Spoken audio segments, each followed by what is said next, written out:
नमस्कार दोस्तों, मैं हिंदी सुधा पिंकी उपाध्याय आप सभी का हार्दिक स्वागत एवं अभिनंदन करती हूँ अपने YouTube चैनल हिंदी सुधा पिंकी उपाध्याय पर। दोस्तों, आज हम कृतिका भाग 2 कक्षा 10 और पाठ्यक्रम के लिए हिंदी की पूरक जो पाठ्य पुस्तक है, इस पुस्तक में से हम एक बहुत ही रोचक और अत्यंत महत्वपूर्ण कहानी देखेंगे, जॉर्ज पंचम की नाक। इस कहानी के लेखक कौन है? तो इस कहानी के जो लेखक है वो है कमलेश्वर। कमलेश्वर की अत्यंत महत्वपूर्ण रचना है जॉर्ज पंचम की नाक। और इस कहानी में उन्होंने नाक के ऊपर अर्थात कि अपनी इज्जत रह जाने की वार्ता पे उन्होंने बात की है। इस कहानी की पहले हम समीक्षा देख लेते हैं, फिर कहानी का पूरा पाठ देखेंगे और इससे बनने वाले महत्वपूर्ण प्रश्नों को भी देखेंगे। तो आप सभी लोग हमारे साथ पूरे अंत तक, कहानी के पूरे अंत तक बने रहिएगा। पूर्व में हम आपको कुछ समीक्षा स्पष्ट करते रहे, कहानी का उद्देश्य क्या है लिखने का, या कहानी की समीक्षा क्या है। तो हमारे समाज में नाक जो है इज्जत का प्रतीक माना जाता है ना। जो नाक है वो इज्जत का प्रतीक मानी जाती है। इतना ही नहीं, नाक से जुड़े अनेक मुहावरे भी हिंदी में प्रचलित हैं, जिसमें नाक कटना और नाक काटना प्रमुख है। इसी मुहावरे के अर्थ का विस्तार करते हुए इसका व्यंग्यात्मक उपयोग किया गया है। कमलेश्वर ने जॉर्ज पंचम की नाक कहानी जो है, इसमें सारा जो व्यंग है वो नाक शब्द पर केंद्रित करते हुए उन्होंने लिखा हुआ है।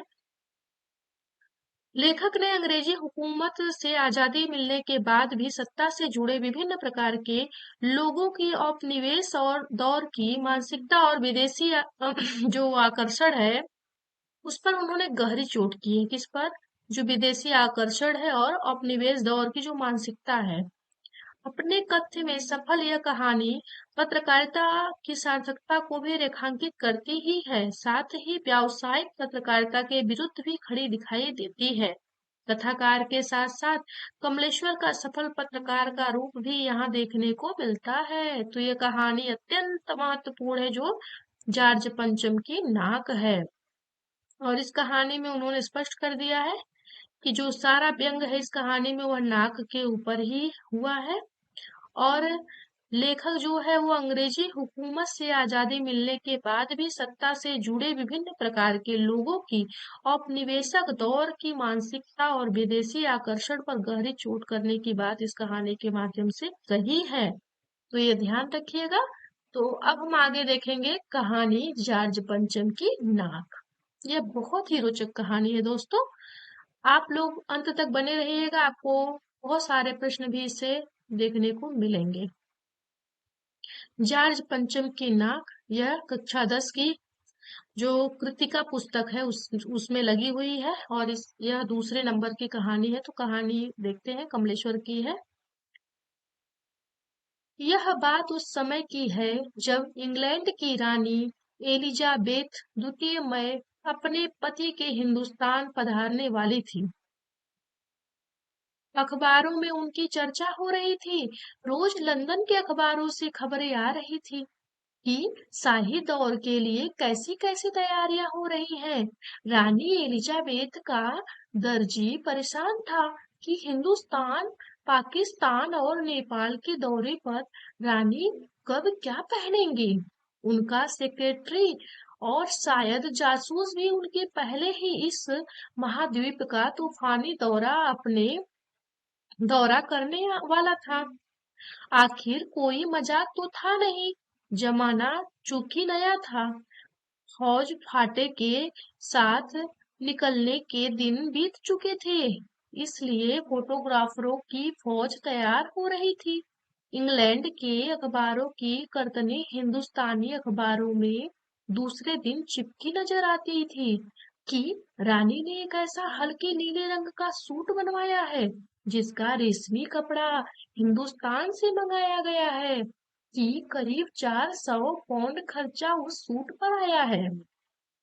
रानी एलिजाबेथ की जन्म पत्री भी छपी, प्रिंस फिलिप के कारनामे छपे, और तो और उनके नौकरों, बावर्चियों, खानसामों, अंगरक्षकों की पूरी जीवनियां देखने में आईं। शाही महल में रहने और पलने वाले कुत्ते तक की तस्वीरें अखबारों में छप गईं। बड़ी धूम थी, बड़ा शोर शराबा था। शंख इंग्लैंड में बज रहा था, गूंज हिंदुस्तान में रही थी। इन खबरों से हिंदुस्तान में सनसनी फैल रही थी। राजधानी में तहलका मचा हुआ था।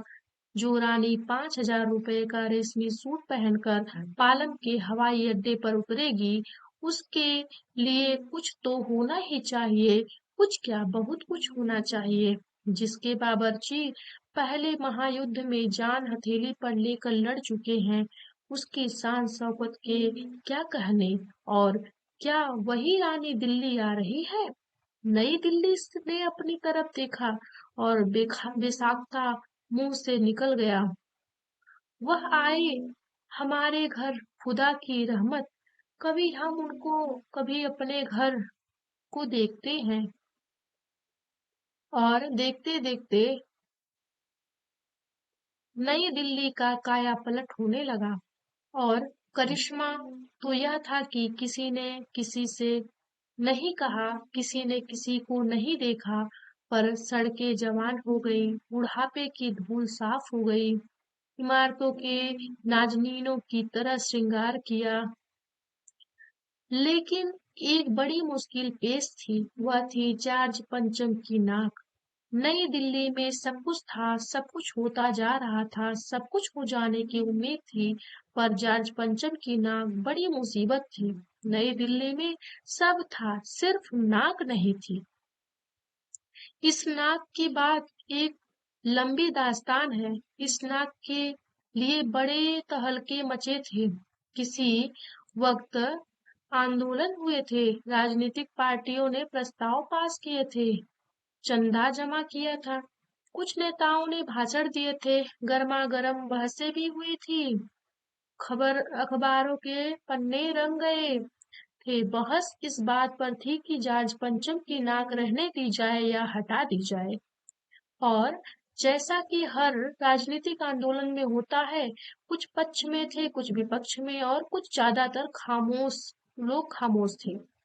खामोश रहने वालों की ताकत दोनों तरफ थी। यह आंदोलन चल रहा था।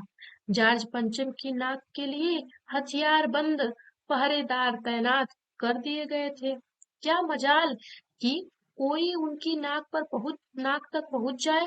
हिंदुस्तान में जगह जगह ऐसी नाकें खड़ी थी, और जिन तक लोगों के हाथ पहुंच गए, उन्हें शानो शौकत के साथ उतार कर अजायब घरों में पहुंचा दिया गया। कहीं कहीं तो शाही लाटों की नाकों के लिए गुरिल्ला युद्ध होता रहा। उसी जमाने में यह हादसा हुआ, इंडिया गेट के सामने वाली जॉर्ज पंचम की लाट की नाक एकाएक गायब हो गई। हथियारबंद पहरेदार अपनी जगह तैनात रहे, गश्त लगती रही, और लाट की नाक चली गई। रानी आए और नाक न हो, एकाएक परेशानी बढ़ी, बड़ी सरगर्मी हुई शुरू हुई। देश के खैर ख्वाहों खैर ख्वाहों की एक मीटिंग बुलाई गई। मसला पेश किया गया कि क्या किया जाए। वहां सभी सहमत थे कि अगर यह नाक नहीं है तो हमारी भी नाक नहीं रह जाएगी। उच्च स्तर पर मशवरे हुए, दिमाग खरोचे गए, और यह तय किया गया कि हर हालत में इस नाक का होना बहुत जरूरी है। यह तय होते ही एक मूर्तिकार को हुक्म दिया गया कि वह फौरन दिल्ली में हाजिर हो। मूर्तिकार यूं तो कलाकार था, पर जरा पैसे से लाचार था। आते ही उसने हुक्कामों के चेहरे देखे। अजीब परेशानी थी उन चेहरों पर। कुछ लटके, कुछ उदास, और कुछ बदहवास थे। उनकी हालत देखकर लाचार कलाकार की आंखों में आंसू आ गए। तभी एक आवाज सुनाई दी, मूर्तिकार, जॉर्ज पंचम की नाक लगानी है। मूर्तिकार ने सुना और जवाब दिया, नाक लग जाएगी, पर मुझे यह मालूम होना चाहिए कि यह लाट कब और कहाँ बनी थी। इस लाट के लिए पत्थर कहाँ से लाया गया था। सब हुक्कामों ने एक दूसरे की तरफ ताका। एक की नजर ने दूसरे से कहा कि यह बताने की जिम्मेदारी तुम्हारी है। खैर, मसला हल हुआ। एक क्लर्क को फोन किया गया। और इस बात की पूरी छानबीन करने का काम सौंप दिया गया। पुरातत्व विभाग की फाइलों के पेट चीरे गए पर कुछ भी पता नहीं चला। क्लर्क ने लौटकर कमेटी के सामने कांपते हुए बयान किया, सर, मेरी खता माफ हो, फाइलें सब कुछ हजम कर चुकी हैं। हुक्कामों के चेहरे पर उदासी के बादल छा गए। एक खास कमेटी बनाई गई और उसके जिम्मे यह काम दे दिया गया कि जैसे भी हो यह काम होना है और इस नाक का दारोमदार आप पर है। आखिर मूर्तिकार को फिर बुलाया गया। उसने मसला हल कर दिया। वह बोला, पत्थर की किस्म का ठीक पता नहीं चला तो परेशान मत होइए। मैं हिंदुस्तान के हर पहाड़ पर जाऊंगा और ऐसा ही पत्थर खोज कर लाऊंगा। कमेटी के सदस्यों की जान में जान आई। सभापति ने चलते चलते गर्व से कहा, ऐसी क्या चीज है जो हिंदुस्तान में मिलती नहीं? हर चीज इस देश के गर्भ में छिपी है। जरूरत खोज करने की है। खोज करने के लिए मेहनत करनी होगी। इस मेहनत का फल हमें मिलेगा। आने वाला जमाना खुशहाल होगा। यह छोटा सा भाषण फौरन अखबारों में छप गया। मूर्तिकार हिंदुस्तान के पहाड़ी प्रदेशों और पत्थरों की खानों के दौरों पर निकल पड़ा। कुछ दिन बाद वह हताश लौटा। उसके चेहरे पर लानत बरस रही थी। उसने सिर लटकाकर खबर दी, हिंदुस्तान का चप्पा चप्पा खोज डाला, पर इस किस्म का पत्थर कहीं नहीं मिला। यह पत्थर विदेशी है। सभापति ने तैस में आकर कहा, लानत है आपकी अक्ल पर। विदेशों की सारी चीजें हम अपना चुके हैं। दिल दिमाग और तौर तरीके रहन सहन सब हिंदुस्तान में, बाल डांस तक मिल जाता है। तो पत्थर क्यों नहीं मिल सकता? मूर्तिकार चुप खड़ा था। सहसा उसकी आंखों में चमक आ गई। उसने कहा, एक बात मैं कहना चाहूंगा, लेकिन इस शर्त पर कि यह बात अखबार वालों तक न पहुंचे। सभापति की आंखों में भी चमक आई। चपरासी को हुक्म हुआ और कमरे के सब दरवाजे बंद कर दिए गए। तब मूर्तिकार ने कहा, देश में अपने नेताओं की मूर्तियां भी हैं। अगर इजाजत हो और आप लोग ठीक समझे तो मेरा मतलब है, तो जिसकी नाक इस लाट पर ठीक बैठे उसे उतार लाया जाए। सबने सबकी तरफ देखा। सबकी आंखों में एक क्षण की बदहवासी के बाद खुशी तैरने लगी। सभापति ने धीमे से कहा, लेकिन बड़ी होशियारी से। और मूर्तिकार ने फिर देश दौरे पर मूर्तिकार मूर्तिकार फिर देश दौरे पर निकल पड़ा। जॉर्ज पंचम की खोई हुई नाक का नाप उसके पास था। दिल्ली से वह मुंबई पहुंचा। दादा भाई नौरोजी, गोखले, तिलक, शिवाजी, काओसजी, जहांगीर, सबकी नाकें उसने टटोली, नापी और गुजरात की ओर भागा। गांधी जी, सरदार पटेल, विट्ठल भाई पटेल, महादेव देसाई की मूर्तियों को परखा और बंगाल की ओर चला। गुरुदेव रविन्द्रनाथ, सुभाष चंद्र बोस, राजा राम मोहन राय आदि को भी देखा। नाप जोख की और बिहार की तरफ चला। बिहार होता हुआ उत्तर प्रदेश की ओर आया। चंद्रशेखर आजाद, बिस्मिल्लाह, मोतीलाल नेहरू, मदन मोहन मालवीय की लाटों के पास गया। घबराहट में मद्रास भी पहुंचा। सत्यमूर्ति को भी देखा और मैसूर, केरल आदि सभी प्रदेशों का दौरा करता हुआ पंजाब पहुंचा। लाला लाजपत राय और भगत सिंह की लाटों से भी सामना हुआ। आखिर दिल्ली पहुंचा और उसने अपनी मुश्किल बयान की। पूरे हिंदुस्तान की परिक्रमा कराया, सब मूर्तियां देख आया, सबकी नाकों का नाप लिया, पर जॉर्ज पंचम की इस नाक से सब बड़ी निकली। सुनकर सब हताश हो गए और झुंझुलाने लगे। मूर्तिकार ने ढाढ़स बंधाते हुए आगे कहा, सुना है कि बिहार सेक्रेटेरिएट के पास सन 42 में शहीद होने वाले बच्चों की मूर्तियां स्थापित हैं। शायद बच्चों की नाक फिट बैठ जाए। यह सोचकर वहां भी पहुंचा, पर उन बच्चों की नाकें भी इनसे कहीं बड़ी बैठती हैं। अब बताइए मैं क्या करूं? राजधानी में सब तैयारियां थी। जॉर्ज पंचम की लाट को मल मल कर नहलाया गया। था, रोगन लगाया गया था, सब कुछ हो चुका था, सिर्फ नाक नहीं थी। बात फिर बड़े हुक्कामों तक पहुंची। बड़ी खलबली मची। अगर जॉर्ज पंचम के नाक न लग पाई तो फिर रानी का स्वागत करने का मतलब, यह तो अपनी नाक कटाने वाली बात हुई। लेकिन मूर्तिकार पैसे से लाचार था, यानी हार मानने वाला कलाकार नहीं था। एक हैरत एक हैरत चंगेज ख्याल उसके दिमाग में कौंधा। उसने पहली शर्त दोहराई। जिस कमरे में कमेटी बैठी हुई थी, उसने उसके दरवाजे फिर बंद हुए और मूर्तिकार ने अपनी नई योजना पेश की। चूंकि नाक लगना एकदम जरूरी है, इसलिए मेरी राय है कि 40 करोड़ में से कोई एक जिंदा नाक काट कर लगा दी जाए। बात के साथ ही सन्नाटा छा गया। कुछ मिनटों की खामोशी के बाद सभापति ने सबकी तरफ देखा।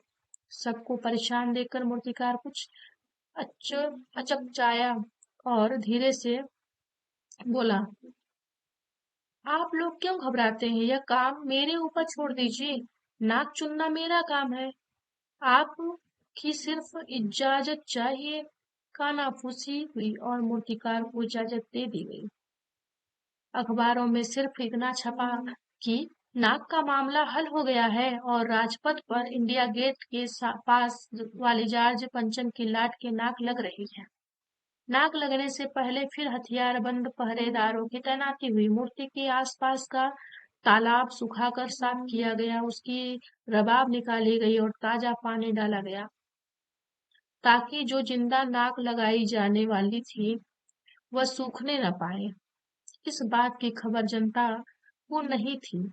यह सब तैयारियां भीतर भीतर चल रही थी। रानी के आने का दिन नजदीक आता जा रहा था। मूर्तिकार खुद अपने बताए हल से परेशान था। जिंदा नाक लाने के लिए उसने कमेटी वालों से कुछ और मदद मांगी, वह उसे दे दी गई, लेकिन इस हिदायत के साथ कि एक खास दिन हर हालत में नाक लग जानी चाहिए। वह और दिन आया वह दिन आया। जॉर्ज पंचम के नाक लग गई। सब अखबारों ने खबरें छापी कि जॉर्ज पंचम के जिंदा नाक लगाई गई है, यानी ऐसी नाक जो कतई पत्थर नहीं लगती। लेकिन उस दिन के अखबारों में एक बात गौर करने की थी। उस दिन देश में कहीं भी किसी उद्घाटन की खबर नहीं थी। किसी ने कोई फीता नहीं काटा था, कोई सार्वजनिक सभा नहीं हुई थी, कहीं भी किसी का अभिनंदन नहीं हुआ था, कोई मानपत्र भेंट करने की नौबत नहीं आई थी, किसी हवाई अड्डे या स्टेशन पर स्वागत समारोह नहीं हुआ था, किसी का ताजा चित्र नहीं छपा था। सब अखबार खाली थे। पता नहीं ऐसा क्यों हुआ था। नाक तो सिर्फ एक चाहिए थी, और वह भी बुद्ध के लिए। इस प्रकार जो है, यह जो जॉर्ज पंचम की नाक है, यह जो है जो सरकारी तंत्र में जॉर्ज पंचम की नाक लगाने को लेकर के जो चिंता या बदहवासी दिखाई देती है, वह उनकी किस मानसिकता को दर्शाती है। तो ये ध्यान रखिएगा कि जो अभी मैंने आपको इसके पहले में स्पष्ट किया था कि ये जो है विदेशीकरण जो है, स्पष्टीकरण उसमें आया था विदेशीकरण को लेकर के, तो उसको लेकर के वो ये है। और इसी के साथ में जो है हमारा जॉर्ज पंचम का नाक जो है यहाँ पे समापन होता है। अगली कहानी अगले वीडियो में हम देखेंगे, और सभी कहानियों का सार आपको एक वीडियो में मिल जाएगा। आप सभी लोग हमारे साथ इस समय बने रहे, इसके लिए धन्यवाद। नमस्कार।